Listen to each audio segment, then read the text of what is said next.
Welcome to Bala cars. இப்போ நீங்கள் பார்க்க போகிற கார் பார்த்தீங்கன்னா ஹோண்டாயில் சாண்ட்ரோ எக்ஸிங்கிற காரை பற்றி நம்ம அப்புறம் வாங்க வீடியோக்குள்ளே போகலாம்.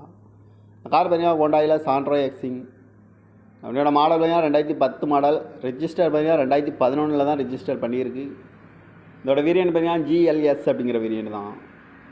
ஓனர் பார்த்தீங்கன்னா 2 ஓனர் வரன்னு இருக்காங்க. இது ஒரு பெட்ரோல் வண்டி தான், அண்ட் எல்பிஜி கேஸும் இருக்குது. கிலோமீட்டர் பார்த்தீங்கன்னா 1,10,10,000 கிலோமீட்டர் ரன்னிங் ஆகிருக்கு. நேஷனல் சர்வீஸ் ரெக்கார்டோட வண்டி வரும்ருக்காங்க. இதுக்கு இன்சூரன்ஸ் பார்த்தீங்கன்னா 27/9/2024 வரைக்கும் இன்சூரன்ஸ் எடுத்து வச்சுருக்காங்க. காரோட ப்ரைஸ் என்ன சொல்கிறாங்கன்னா 2,50,50,000 சொல்கிறாங்க. ரேட்டு குறைக்க முடியும் சொல்லியிருக்காங்க. குறைச்சி பேசி இந்த காரை பைப்பிங்கலாம் சொல்லியிருக்காங்க. ஏசி வந்துடும், power steering, power window, seat கவர்லாம் பார்த்தீங்கன்னா நியூ கவர் தான் போட்டிருக்கு. கார் பார்க்க வேண்டிய இடங்கள்னு பார்த்தீங்கன்னா தர்சன் கார் ஈரோடு அப்படிங்கிற இடத்துல தான் அந்த கார் பார்க்க முடியும். TN 36B 5787 அப்படிங்கிற நம்பரில் தான் இந்த கார் இருக்குது அப்படின்னு